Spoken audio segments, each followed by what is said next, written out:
Hi, my name is Austin Dykes. I'm the product manager for Cyber Triage, and today I'm very excited to be giving you a brief overview and quick demonstration of some of the new features we have coming out in our 3.2.0 release. We have a highly requested customer feature with ingest batching, new ways to improve your analysis efficiency with simplified EDR deployments, and a brand new way to import host data with the popular tool KAPE. So without further ado, let's jump right in. Batching allows a user to specify a set of JSON files, disk images, or memory images to be imported by Cyber Triage, rather than importing them one at a time. Batching has been one of the most requested customer features. Notably, one of the most important benefits of this feature is freeing up analyst time. File batching will save you from having to import potentially hundreds of files one at a time, and it really adds to your efficiency. You and your team can now focus on other relevant investigatory tasks while Cyber Triage works to prepare your collection for analysis. And it reduces risk. Manually ingesting files is more labor intensive and more error prone. Batching allows you to queue all the files at once, reducing that likelihood of error. So now I'll walk you through how batching works. Okay, so to start with file batching, you'll need to be running Cyber Triage version 3.2, Team Edition, or our new Standard Pro Edition. Please note that the Team Edition will default to Standard Pro if you're running a standalone client. To import multiple files, the first step is to make a new incident or open one you've already created. I'm going to make a new one. So I'm going to come down here and click this Make button. Now we have options here for a new incident, open incident you already have, recent incident, or all the hosts you currently have across all incidents. We're going to click New Incident. Now for this, we need to add an incident name and a little description.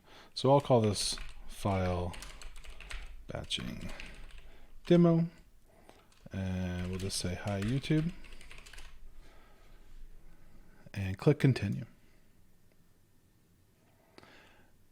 Now this is going to bring us to our incident summary screen, and here you'll have all of the hosts that you add to the screen, as well as details about the incident and a report generating function. So to demonstrate the file batching demo, I'm going to add a new host, and I'm going to go to Live File. And this is going to allow me to click multiple files. So this is our add host screen, and you can either add a single host or multiple files. And you'll notice here it says 0 matching files found in the folder. So what you want to do is to ensure that you have a file folder, and inside of that file folder we'll have the JSONs that you would like to incorporate. So in this folder I actually have 8 JSONs that I've just renamed. It's all the same JSON to import into this. And you'll notice right there I actually double clicked. What I want to show here is that if you double click into the folder, you won't see any files. The file selector works in such a way that it doesn't actually display what's inside of it. So I'll cancel out of this, and I want to show you what happens if you just click the folder itself. So if you come back here, go to your desktop, and then your file batching demo, even though it still shows nothing inside of it, if we just select it and say select folder, you'll notice now that underneath the source folder, you have 7 matching files found in the folder. So you'll see that you've picked up all your files, and all you're going to do now is click Continue. All right, now here's our file reputation services. On this screen, you can choose whether or not you'd like to send the MD5 results you get from your analysis up to our file reputation services. So for this purpose, we'll go ahead and click it, and then I'll fast forward the video a little bit to get us to where we're going. So after this, we're going to click Start Collection, and once it's done processing, or once it's done loading, it's going to bring us to the dashboard where it will continue to process. So I'll go ahead and click Start Collection. You'll see that it's adding a status here. You can click down on this. The entries have been created, and you can now return to the incident dashboard to review your progress. So if I go back now to the incident summary, I can come back to the screen we were formerly at, and you'll see now that all of the hosts have been added. So instead of having to add them one by one, I've simply added them all into one folder, added the folder to Cyber Triage, and now they're processing.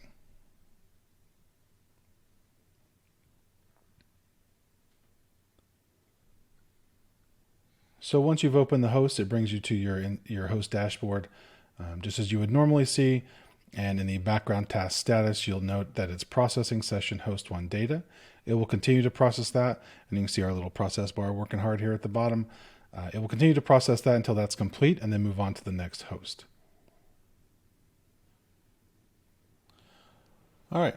Once you've processed that host and you've analyzed it, during that analysis, the rest of the host will continue processing. I've blown this up a little bit so you can see it, and you'll see the status is marked as complete here. So this was completed without me having to go back in at each of these individually, and now you're able to click on any of these hosts and open them up just as you normally would. And that'll do it for file batching.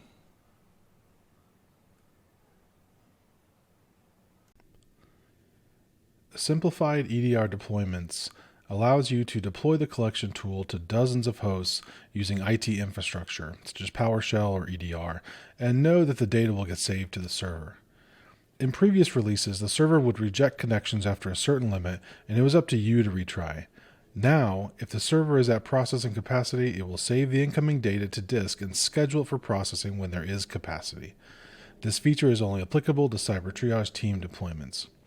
Note that the previously mentioned batching feature also uses this infrastructure, so you could see a combination of EDR-based collections and disk images in the same queue.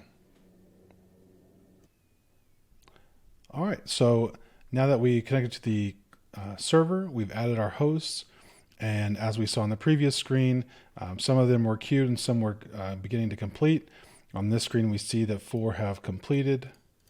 1 is in progress and 2 are pending. So the server is going to be smart enough to know that if the pipeline is full, there's no more available processing capacity for jobs to come in. It will save that job to disk, and then when the processing within the server becomes available, it's going to add that job back to the queue. So you see it just kind of keeps grabbing them and starting them in progress there. I don't have to click any more buttons. I can go do other things, or I can begin to analyze an open host just like I normally would and start my analysis. So that will continue to process in the background. So we hope that brings a lot of efficiency to your workflows. It certainly has ours. And that will do it for streamlined EDR deployments. Some of our customers already have a collection method they are happy with, but are looking to add the scoring features of Cyber Triage. To enable them to continue using their existing methods, we've added support for KAPE. You can now import a KAPE VHD file, and Cyber Triage knows how to find the relevant registry hives and event logs in the KAPE-specific naming conventions. In future releases, we'll parse more of the outputs and add other tools to ensure you can take advantage of Cyber Triage scoring even if you don't use the Cyber Triage collection tool. All right, I'm now going to walk you through how to import a KAPE VHD file into your incident. So the first thing I'll do if you have the evaluation version is come down to Make. And we're actually going to open an instance. I've already created one for the KAPE demo. And I'll call it KAPE demo. Open incident. It doesn't have anything in it yet, so I'm going to add a new host, show you how to do that. So we're going to add a new host. And we're going to scroll all the way over to our new KAPE button here. And we're going to click that. And then we can come down here to KAPE output and browse to your VHD. I can browse to my VHD there, choose that, open it up. I'll go ahead and enter a name, KAPE demo, oops. I'm going to call it KAPE demo 2, just in case I already have one open called that. And we'll continue there. All right, and now on this screen, you're going to choose your scan options. The default scan is a full scan. It's going to get everything, all of these, or I should say everything checked, and a full file system scan. A skip file scan will do basically the same thing, except it won't do the full file system scan. And then on the third option, custom scan, only accounts are selected and you can run through and choose what you like. So we'll go ahead and do a full scan, and I will fast forward the video. That's going to get us going here in a second. We're going to query MD5 to our file reputation services, and we can press start collection.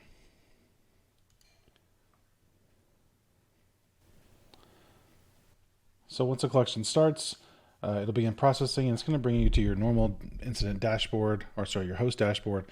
So you'll be able to look there and start perusing the files as it comes, as they come in, and as they're completed. So this is the a KAPE VHT output in Cyber Triage. So we're happy to have this new feature in 3.2. We hope you like it as well.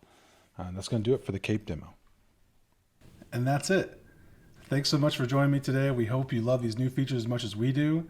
Don't forget to subscribe to be notified of new features and upcoming training. And if you're new to the Cyber Triage family, you can grab your free evaluation copy of Cyber Triage at www.cybertriage.com.